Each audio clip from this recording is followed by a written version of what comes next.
یہ جو اس وقت ایک عذاب بن کے ہماری نوجوان نسل کے اوپر یہ ایک پروگرام نازل ہوا ہے نا، جیتو پاکستان، اس حوالے سے کہ رمضان کے کریٹیکل ٹائمنگ میں وہ پروگرام چلا دیتے ہیں اور اس سے کوئی کسی کو فائدہ نہیں ہو رہا۔ وہ نیلام گھر لگتا تھا طارق عزیز شو، اس میں تو پھر بھی کسی کو علم حاصل ہوتا تھا۔ یہ تو تکے سکھا رہے ہیں کہ بتاؤ اس میں کیا ہے، اس میں کیا ہے۔ کوئی پوچھیں گے جی یار امریکہ کا کیپٹل سٹی کیا ہے، اور سعودیہ کا کیپٹل سٹی کون سا ہے، مدینہ شریف میں کون کون سی فصلیں اگتی ہیں، یہ سوالوں تو چل کسی کے علم میں بھی اضافہ ہو جو ہم بچپن میں دیکھا کرتے تھے۔ یہ کون سے تکے ہیں جی اس میں سے اتنے گولڈ نکلے اور یہ تماشے لگائے ہوئے۔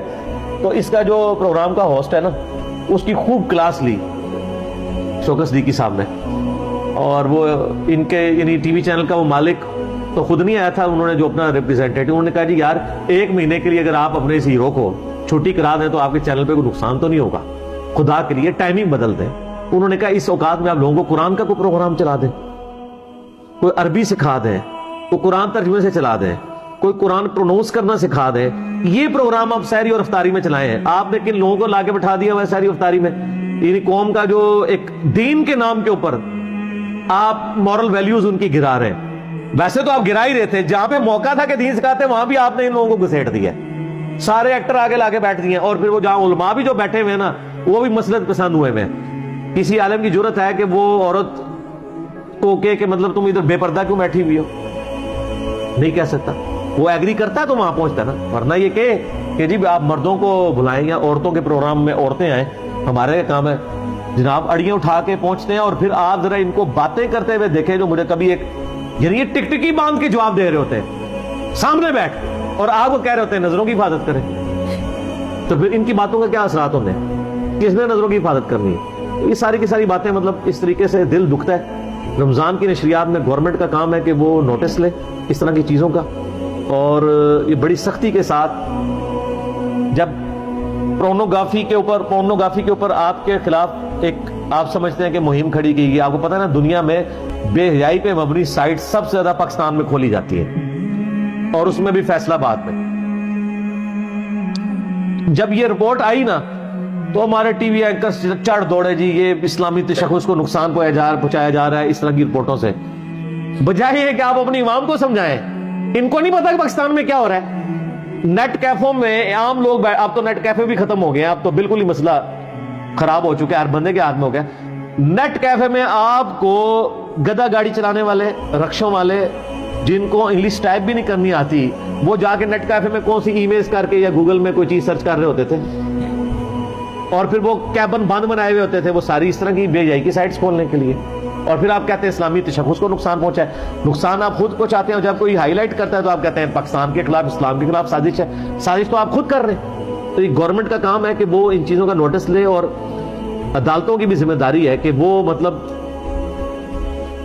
بڑے لوگوں کو دیکھ کے تو اپنے ڈیسیژن کے معاملے میں اس طریقے سے معاملات کو نہ لے کے چلیں۔ اگر عدالتیں کمزوری دکھا دیں گی تو پھر پیچھے گورنمنٹوں نے کیا معاملات کو لے کے چلنا ہے؟ گورنمنٹ کے پاس تو سب سے بڑا کندھا عدالت کا ہوتا ہے۔ اگر یہ عدالتیں نہ ہوتی تو یہ بسنت کے اوپر جو ہر سال تماشا ہو کے اتنے بچے کٹتے تھے، یہ رکنا تھا۔ گورنمنٹ نے تو اناؤنسمنٹ کر دی تھی ہم مثال بسنت کروائیں گے، وہ تو پھر عدالتی فیصلہ تھا، اس کے حوالے سے پھر پروسیڈنگ ہوئی تو بیک فٹ پہ چلے گئے۔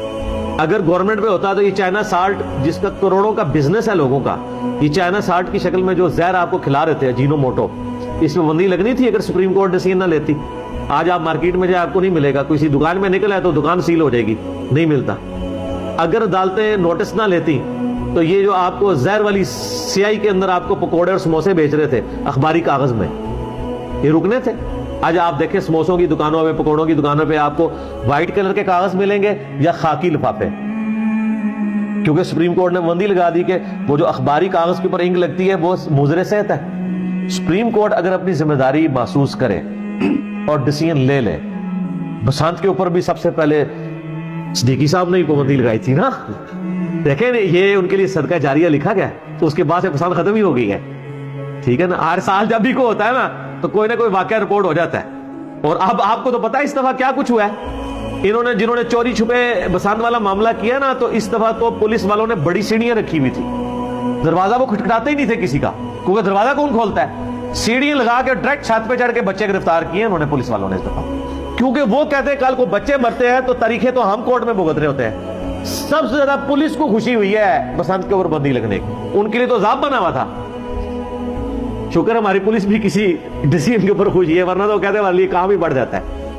تو وہ جو کام وہ والا بڑھتا تھا, یہ تو جس کے بچے کٹے ہوئے ہیں نا ان سے پوچھیں کہ یہ اس دور کے کیا نقصانات ہیں.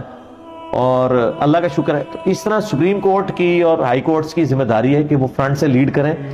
اور اب جس طریقے سے یعنی پاکستان میں اس وقت جوڈیشری یعنی پچھلے سمجھ لیں 15 سالوں کے اندر جو ایک ایپیکس کے اوپر پہنچی ہے نا, تو وہ اس بڑے اچھے سٹیٹس میں ہے کہ پاکستان میں اب جوڈیشری کے خلاف کوئی زبان کھولتا نہیں ہے. اگر وہ اس طرح کے ڈیسیژن ان کے جو دلیر قسم کے جج ہیں دلائل کی روشنی میں لے لیں تو میرا خیال ہے حکومت کے لیے بھی کوئی پرابلم نہیں ہوگا. حکومت بھی ذرا تھوڑی ڈر رہی ہوتی ہے, عدالت کے کندھے پہ رکھ کے وہ معاملات کو لے کے چلتے ہیں. تو یہ عدالتیں اس طرح کا ڈیسیژن کریں کہ یہ پاکستان کے آئین میں جو اسلامی تشخص ہے اس کا خیال رکھتے ہوئے یہ جو بے حیائی پہ مبنی پروگرام رمضان کے اندر چلائے جا رہے ہیں, کم از کم رمضان کے اندر تھوڑی بہت یعنی شرم و حیا کریں. ویسے تو پورا سال ہی کریں, لیکن رمضان میں تو شیطان قید ہے, تو آپ تھوڑا سا مہربانی کریں کہ آپ کے وہ جو بزرگوار ہیں وہ بھی قید ہیں, آپ بھی تھوڑی دن کے لیے چھٹی پہ چلے جائیں. یہ ظاہر ہے جی شیطان ان کو گائیڈ کر رہا ہوتا ہے نا, تو تھوڑی سی چھٹی یہ بھی کر لیں. اس حوالے سے گورنمنٹ یعنی ڈیسیژن تو بعد میں لے گی, میرے خیال ہے کورٹ سے ہی کام ہے کہ وہ فرنٹ سے لیڈ کرے اور اس طرح کے پروگراموں کے اوپر پابندی لگائی جائے. کم از کم رمضان شریف میں ان اوقات میں جو سحری اور افطاری کے ہیں ایسے پروگرام لگائے جائیں جو یعنی بینیفیشری ہوں عوام الناس کے. آپ رمضان شریف میں جو بھی مسائل ہیں آپ لکھیں, رومن میں ٹائپ کریں. اور میں بار بار ریکویسٹ کروں گا, ہمارے واٹس ایپ گروپوں میں لوگ مطلب کھیر یعنی پکا کے ہم نے لوگوں کے سامنے رکھی ہے, تو وہ ہمیں یعنی میسج کرتے ہیں کہ سر یہ جو چمچ ہے نا یہ آپ اس میں ڈال کے ہمارے منہ میں رکھتے ہیں. تو یہ کام تو ہم سے نہ کروائیں. ہم کتنے ہی بندے بھرتی کر لیں, ہزاروں لوگوں کو انٹرٹین کرنے کی ہمارے اندر یعنی کیپیسٹی تو موجود نہیں ہے.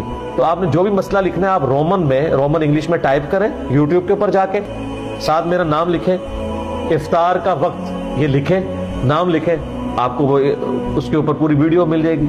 سنی شیعہ کے اختلاف کے حوالے سے میں نے بتایا آپٹیمل سولوشن. اسی طریقے سے روزوں کی رخصت کا مسئلہ, روزوں کی فضیلت, یہ سب کچھ آپ شب قدر لکھیں, آپ شب برات لکھیں, ساتھ میرا نام لکھ دیں تو رومن میں ٹائپ کریں تو یوٹیوب حافظہ اللہ تعالی و دامت برکاتہم عالیہ و مد ذلہ, وہ آپ کو بتا دے گا. ایون شیخ گوگل میں بھی لکھیں جا کے, شیخ گوگل, تو وہ بھی آپ کو بتا دیں کہ یوٹیوب میں لکھیں تو وہ آپ کو آسانی سے پتہ چل دے. ٹھیک ہو گیا.